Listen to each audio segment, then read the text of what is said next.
Welcome to the Grow Strong Leaders podcast. I'm your host, Meredith Bell, and I interview business leaders who are committed to their own growth and the development of everyone on their team. If you enjoy my podcast, be sure to subscribe and rate it on your favorite podcast platform. Thank you for joining me today. I'm your host, Meredith Bell, and as my faithful listeners know, I love bringing to you people who have focused during their careers on their own development, and they're also dedicated to bringing out the best in the people on their team and in their whole organization. And I am so delighted today. I have two very special people who have excelled in both of these areas throughout their careers. Noah Rabinowitz and April Eldred with Moderna. Welcome to both of you. Thanks for having us. Yeah, thank you, Meredith. I'm so glad to have you. And, mentioning Moderna, because of COVID-19, Moderna has become a household word throughout the world because it's one of the companies that created the vaccine based on mRNA. So this is so special to be able to highlight the wonderful work that you are both doing in the areas that you are both focused on. So before we jump into our conversation, I want to briefly introduce you all. You have such amazing credentials. We're going to keep this part short so we can really delve into the questions that I want to ask you today. Noah is Vice President and Global Head of Learning and Development at Moderna. He leads Moderna University, which is the team responsible for providing world-class learning solutions for all segments of Moderna's employee population. Noah has almost 25 years of experience in the HR and learning industry. April is Vice President of Global Talent Acquisition at Moderna, where she's recently been focusing on building Moderna's AI capabilities. And most of you are probably familiar with that, artificial intelligence, in the area of talent acquisition. April has spent more than 20 years creating recruitment teams that are passionate about building diverse talent pipelines and making the match in a differentiated way. So the first question I have for each of you, and you can decide who wants to go first, is just tell us very briefly about your respective careers and what attracted you specifically to Moderna, because I know it's a unique environment. Sure. Do you want me to go first, Noah? Yeah, please. Okay, I'll take it only because I've been with Moderna for 5 years now. So I feel like I've earned the right to talk about where I've come from, because it's been a crazy journey here. My career is a typical talent acquisition career, leading recruiting teams, but across multiple industries, right? So biotech, consumer goods, little stint in med device, but really varied industries, which and company sizes, which I think was important for me in joining Moderna, because what attracted me to the company was the science, the brilliance, right? And the potential to do something. When I joined the organization, it was privately held. We were all in one office here in Cambridge, Massachusetts. I was in the cohort that hit 500 employees, which was a very big deal. And the science had not been fully proven out. We were research stage, and the company needed someone to start a recruitment function, which is where I think my background really lent itself to the organization. Mm-hmm. But by far, it was about the fascination with this new science and the potential impact that the science could have. That's great. And how about you, Noah? So for me, I've really in many different ways been in, you can call it the training and development, learning and development, leadership development, or education field my entire career. It's taken a lot of twists and turns, and I have had roles in consulting companies, and I've also had roles internally. So I've gotten to see a lot of companies, and I've gotten to see the power of learning and development. And it really has a transformational power on organizations. And I know we'll dig deeper into that as the discussion unfolds. But what brought me to Moderna, what attracted me to Moderna, other than talking to April, who was one of the people that helped recruit me, was the belief in the power of culture, and inside of that, the role that learning and development plays in building a sustainable, innovative organization where people can thrive and have the best chapter of their career. I mean, it was just so obvious to me that this company wanted to be great, wants to be great, is great, and wants to leverage the power of learning and development in sort of every form that it comes in to keep our culture healthy, to keep our performance as high as it can possibly be, to keep our people well and growing and engaged. And so it was just almost impossible for me to say no to this opportunity. Sounds like April is very persuasive too. Yes. In her job. Well, speaking of culture, I would love for you to share the mission that Moderna has in terms of its mission statement, and then tie that in with this whole idea of creating a unique culture that you actually want to scale based on that mission. Yeah, so the mission, Moderna's mission is to deliver on the promise of mRNA science. April talked about the power of the science, and it's a relatively new science that has what many people believe to be almost unlimited potential to solve many of the world's greatest health problems. And so you just, you when you start to think about that, you go, wow, the power of that science to reduce misery in this world. It's a very important mission, and I would say everybody here is sort of focused on that first and understands that patients come first, and we have lives in our hands in some ways. And so the stakes are high, so you have to be at the top of your game. You have to be focused. You have to perform, because every day that goes by is an opportunity to help somebody.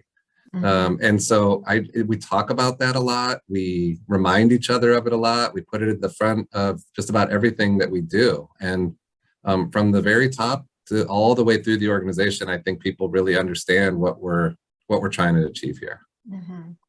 April, how would you describe the unique culture? What does it consist of? What does it look like? Sure. It is a unique culture. It is palpable. You walk the walls here and you feel it.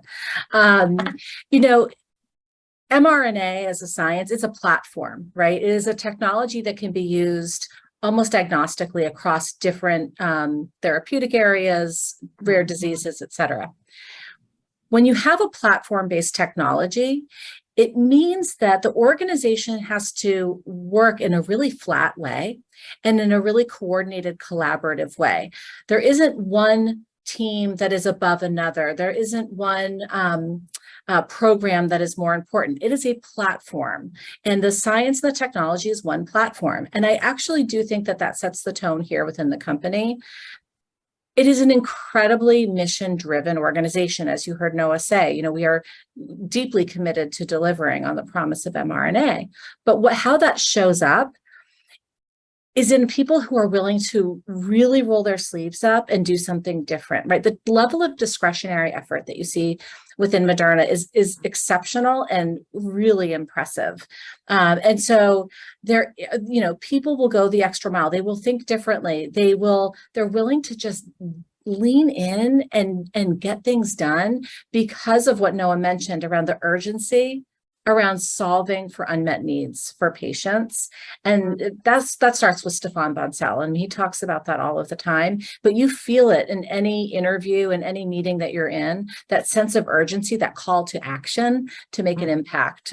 So you see people really focused on reimagining things, building things, challenging the status quo, but taking their skills and applying them in a different way, in a pace and a culture that moves pretty quickly. What you're describing, and I think, Noah, you were the one that mentioned this in an earlier conversation, that Moderna mindset. Yeah. And I'm curious, what impact does that have on the way you April, in your case, hire people, and Noah, on your side, develop people. What do you look for in people, and then how do you go about drawing that out in your development programs? I'd love to hear both sides of that. Yeah, sure. I mean, I think you hear often when people say they're, when someone's hiring for their team, they're looking for that spark, right? They're looking for that certain something. At Moderna, I feel we've done an exceptional job at really quantifying what that spark means for us. And so we've codified what we call Moderna Mindsets. To your point, we have 12 mindsets that aren't words on a wall, right? They aren't something that someone came up with in a boardroom. They are behaviors and attributes that come from a team who's worked together for a pretty long time, and a company that has been deemed as kind of an outsider, right? Pre-COVID, no one knew who we were, and the science, people didn't know what the science was. So there is this palpable set of behaviors that we call the Moderna mindsets. And we can talk through some of them, but the way we look for them, obviously through traditional interviewing, but on the talent acquisition side, we try and get to those mindsets early on. So we actually use an AI-based work style assessment that has been created to align with those 12 mindsets and to look for those 12 behaviors. So while we might someone might not align to all 12 mindsets right away, you can get a sense of the 3 or 4 that they do align with and understand someone's towering strengths before I even get on a video call with them. So the AI piece has really helped us do that. I also think ensuring that you have people on interview panels that really understand what works at Moderna and the culture that we're trying to maintain or evolve in certain cases, and having those culture carriers, if you will, in the interview panel, even if they don't have a functional expertise for the role that you're hiring for. It's pretty easy to understand, if someone can align or embody those mindsets pretty quickly. Before Noah gets into the development side, I'd love for you to share just a few of those 12, so people can kind of get a concrete idea of what you're referring to. Yeah, and I think we all kind of have our favorites, right? Our strengths that we individually like. A few that really resonate with me is acting with urgency. We act with urgency for our patients. We act with urgency because of the technology and the desire to prove out the technology. We also push past possible. Pushing past possible is one of the mindsets that I personally resonate with, because when you talk with anyone in Moderna, we are a team of optimists, and no one says no, oh, we can't do that. It is always, yeah, how are we going to do that? Great, let's figure it out, right? There's this desire to just, forget what's been done in the past. We're just going to keep going and do something totally different. And then the last one, which is my personal favorite, is we digitize everywhere possible. And so we understand that the power of technology and automation and intelligence will help us create those solutions for patients that much faster. And if you think about some of the traditional pharma models that are out there, if we can really tap into technology, we have a real nice way to do things differently to serve patients. That's great. Okay, Noah, do you have those same 3, or do you have some others that are? I'll share a couple others, but first I'll just say, it's the power of the partnership that April and I have in HR is really strong, because if you're selecting, with discipline for those mindsets, because you believe in them. And we sometimes say it's the code to our culture. And, I mentioned that I've been in consulting for years. I've gotten to experience lots of company cultures. And I can tell you, there are a lot where it is lip service. Mm-hmm. It's like there's one thing written on the poster on the wall, and then another thing that actually happens. And we work really hard to not have that be the case, to actually live the culture, which takes development, because like anything, these are aspirational mindsets. They're not just easy. Like the ones that April mentioned, act with urgency, push past possible, digitize everywhere. It's hard, right? We also have another one. We pursue options in parallel, doing 2 things simultaneously, because that's a way of managing risk and getting to better outcomes faster. But that's really hard. We have there's just so many. It's hard for me to pick three that like I just love as much as April does. But Can I add one for you, Noah? yeah, please. Because why not? The one that resonates so well is acting with dynamic range. I think it's a real differentiator for us. Our leaders have amazing ideas and strategy up here, and then they can get the whiteboard, they can, get into the lab and actually start working on solutions. And I will tell you, as the head of talent acquisition, that is a trait that is so hard to find. It is. It's really a great underestimated. And it's real, and when you talk about dynamic range, you're talking about being operational and strategic simultaneously. Okay. We also talk about pivoting fearlessly, like not being afraid to change course. And obviously, Meredith, everybody read the news about the pandemic. Like, how many times did things change? So, hard coding in the expectation that things are going to change. We have to change. That's the way we have to think together. Mm-hmm. But what I, just like April's so passionate about finding people with those characteristics and that think that way, we're equally as passionate about helping people develop into the best version of those things. Because again, recognizing they're not easy. Pivoting fearlessly, acting with dynamic range, pushing past possible. These are skills and mindsets that take, a lifetime to develop. Yes. So having the leadership development infrastructure that we're building to help our people explore the mindsets, talk about the mindsets, challenge the mindsets, interpret the mindsets, because I always tell people, I don't see them as switches that you turn on and off. I see them as dials. You have to turn them, and you have to turn them in combinations with each other. So it takes time and effort to get good at living these mindsets, right? And they're going to need to change, evolve, because our context is changing around us also. So anyways, we really believe in them, which I think makes us unique just in and of itself, right? And again, I've had the experience with so many companies where it's like, okay, you're telling me one thing, but I am seeing something completely different. And people believe what they see. They don't believe what you put on a poster. So it's real. And it's another one of those things, going back to your first question, what brought me here? That was one of the big things that attracted me to come work at Moderna. Well, as I'm listening to both of you, I'm thinking, gosh, some of my listeners are going to be contacting April saying, I want to work here. I mean, he's used to that. Trust me, that happens. It's good. I'll take it. Yeah, because my listeners obviously are focused on these same areas, their own growth and development. So having a company that has so clearly identified these 12 mindsets really and skill sets eventually that you want everyone to have, and then bringing in and developing the programs that support building those. I just think it's a remarkable flow that you've created, from the initial interviewing process to the development of people in all of those areas. They're also critical for today's workplace, but especially in the business that you're in. I want to circle back, April, because you talked about using AI in your talent acquisition, and also, Noah, I think you use this in talent development. How does that actually work? Because people hear a lot about AI today, but, make it real for us in terms of what does that look like?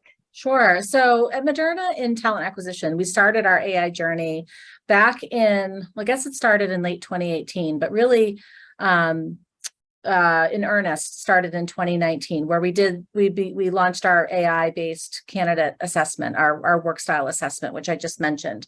Mm-hmm. But most recently, we've pulled that red thread through really into the recruitment process as it relates to our recruiting platform. So our talent platform that a candidate experiences, that I experience, that a hiring manager experiences, is all based on not only machine learning, but artificial intelligence, because those are different terms.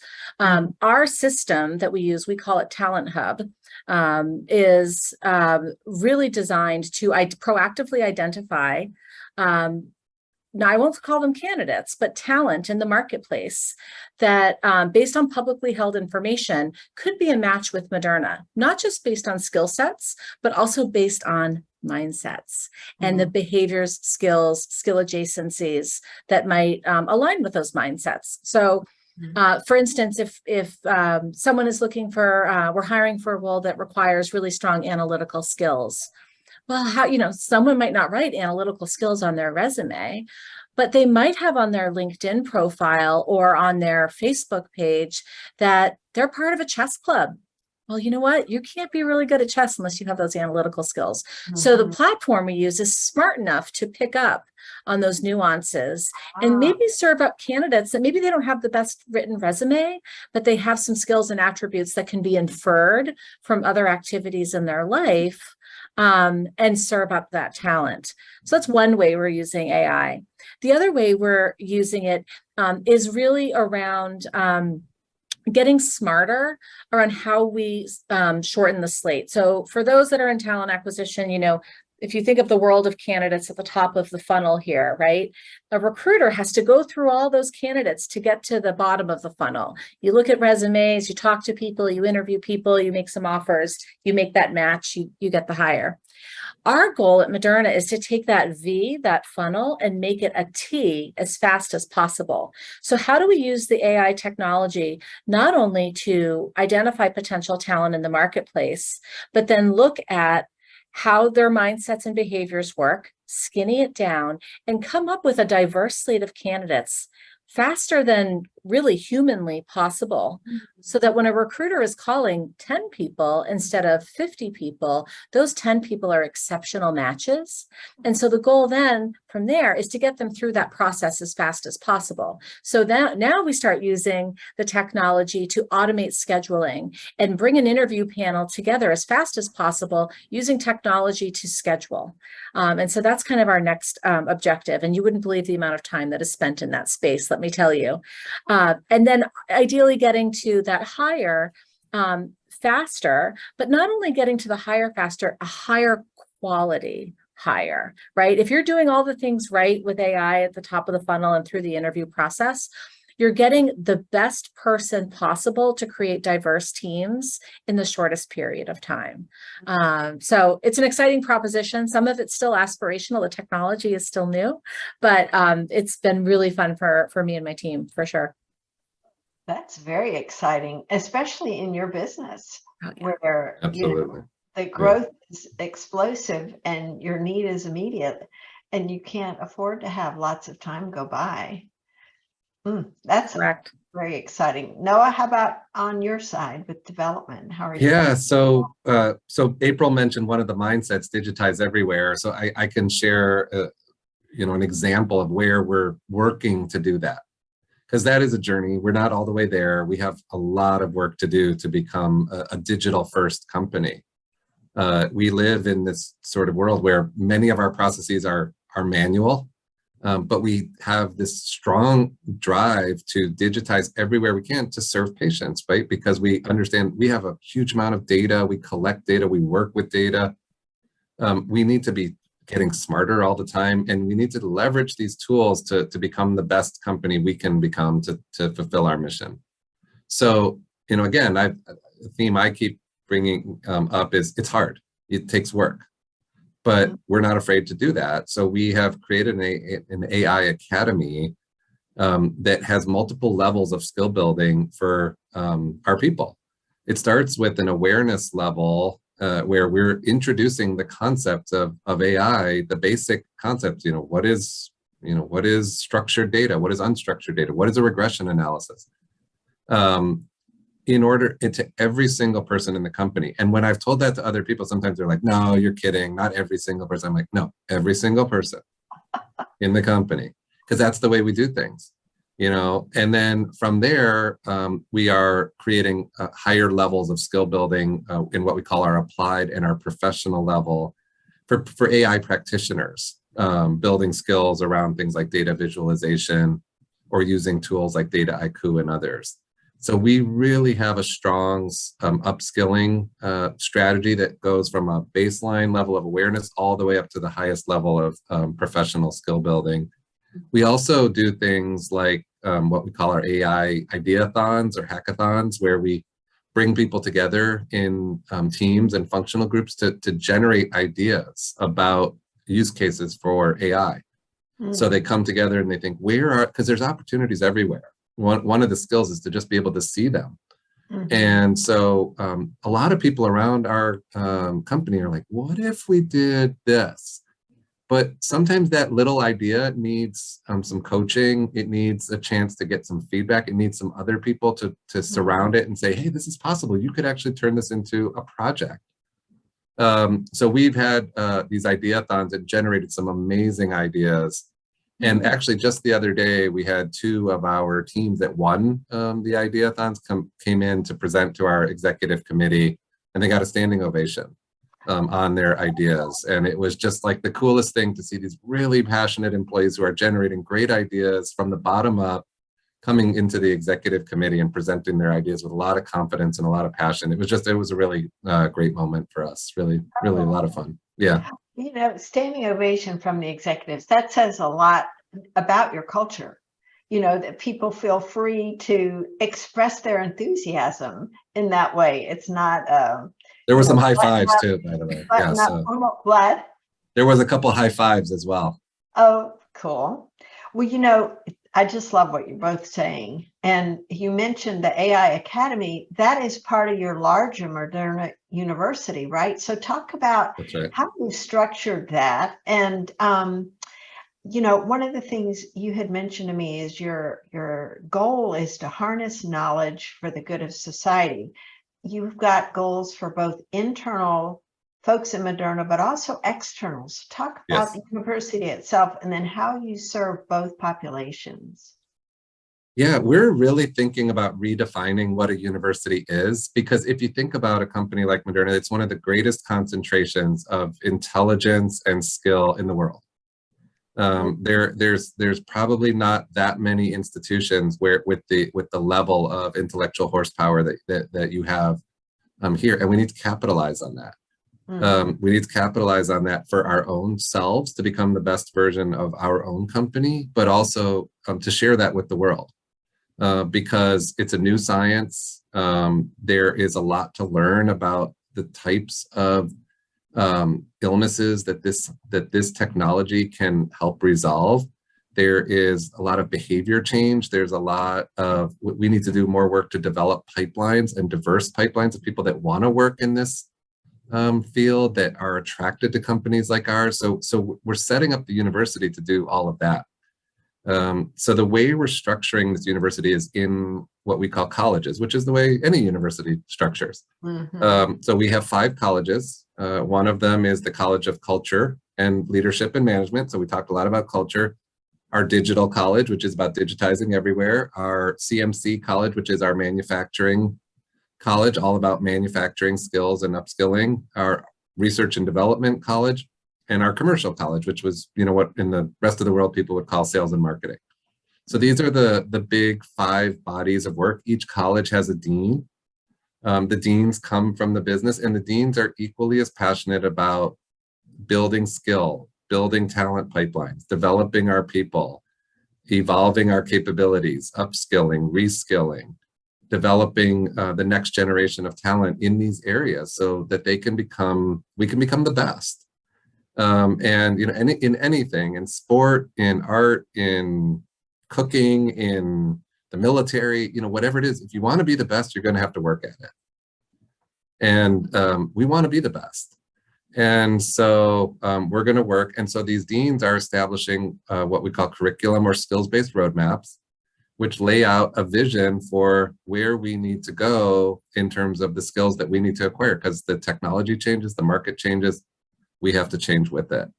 And so the internal and external is a way of, like you said, of sharing our expertise, our capability, our passion with the rest of the world. I mean, there's a lot of people that are curious about what we're doing.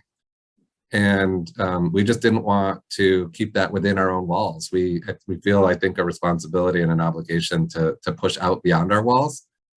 So the university does both. Yeah.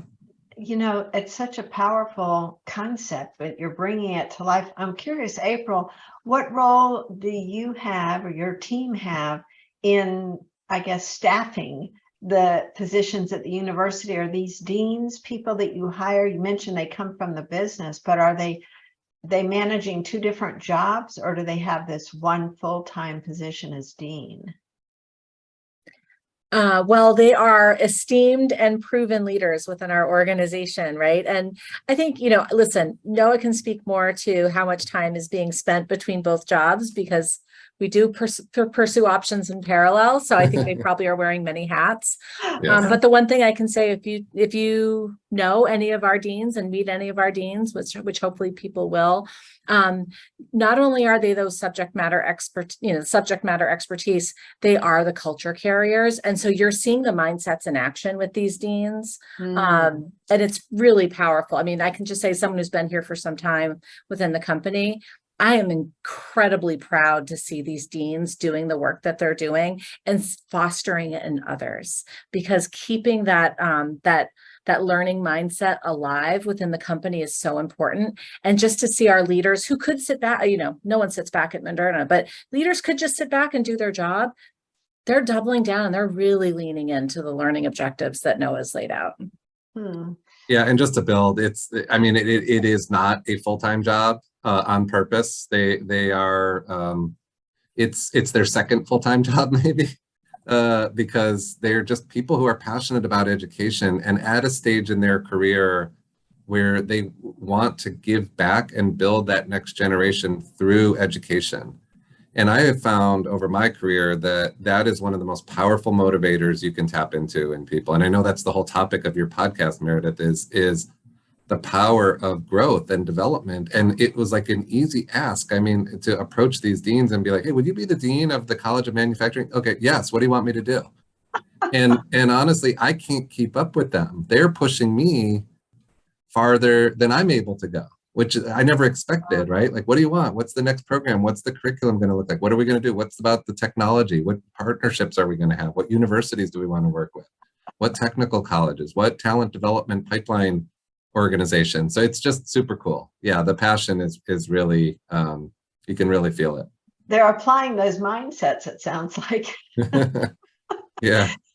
Well, the other thing I was thinking as you were describing their roles is they have to really use a lot of these leadership skills, in delegating and getting buy-in from folks on the ideas that they have. So how does that, what you hear from other people, how does that impact the kind of learning and leadership development programs that you actually create and run?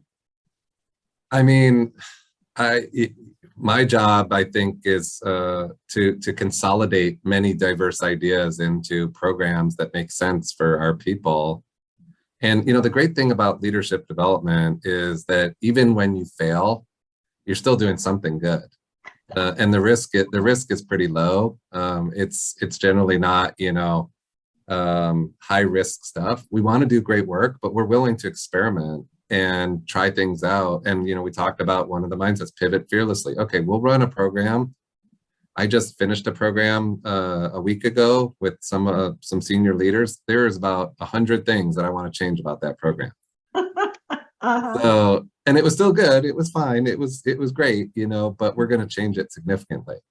And you always got to be learning yourself and just pushing to get better. So this is a great place to do that. Yeah, I can tell both of you are always, it sounds like you're very cutting edge yourselves. You're not afraid to, push the envelope to try new things and see how it works and then regroup. I love the fact that you really don't use the word failure either. It's all like an experiment to see what aspects of that hypothesis held up and which ones do we need to change for the next experiment. You kind of feel that that's what it's like in both of your roles? Oh, absolutely. Yeah, absolutely. For sure. I mean, and I think it's one of the things, if you look around, right, people can put their neck on the line. They can be bold. They can have crazy, wild ideas, and it's safe to do that, right? We know that not every idea will work. I mean, gosh knows I've tried to recreate the recruiting wheel 100 times, right? And it doesn't always work, and it's okay, but you just move on and you learn from it. There's a type of safety in Moderna where it's encouraged to take risks. And listen, I've been in companies where people aren't going to always raise their hand and put their neck on the line with a bold idea. So I do think it lends itself to experimentation, but it also creates a sense of safety and engagement that you just can't. It's organic, right? You can't manufacture that.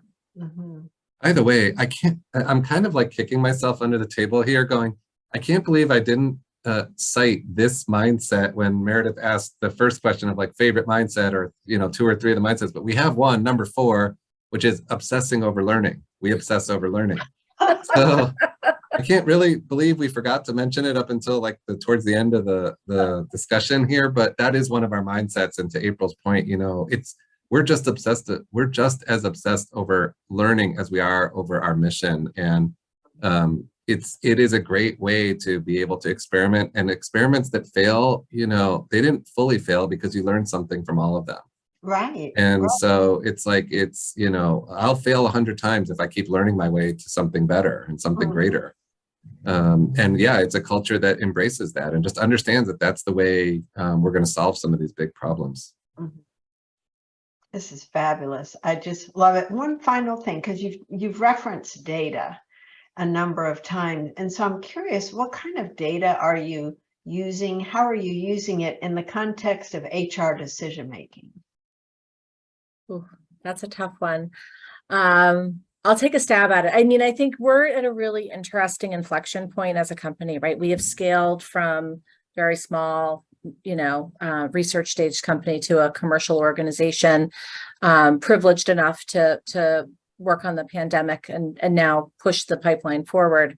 That requires a different data set to quantify what success looks like. I mean, we are a high performance organization.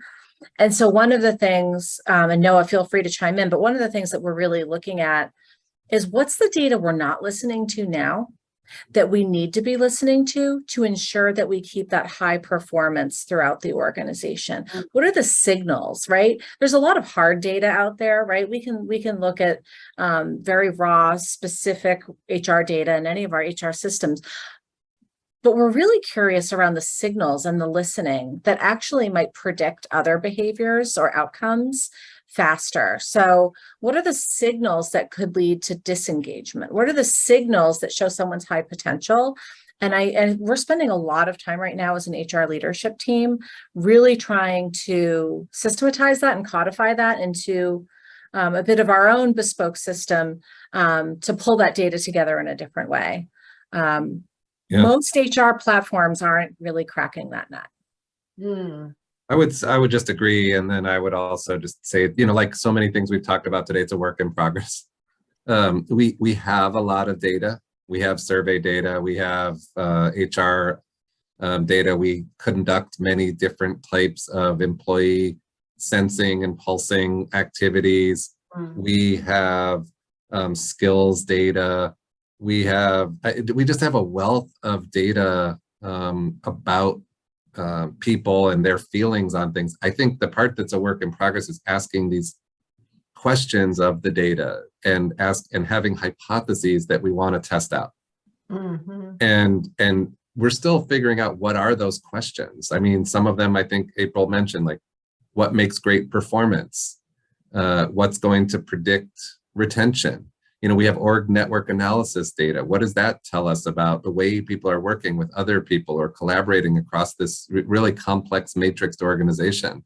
What does that tell us, and what can we learn from that data? So I don't know if we've got that one fully figured out, but it's definitely a priority for us. We're working hard on it. Well, I appreciate both of you, your honesty in that, and really throughout this, just owning the fact that you're excited because you've got this freedom to explore. so many different things. And yet I love so many of the mindsets, especially that last one you just shared. Noah, thanks We for saved the best for last. We saved that one for the end of the conversation.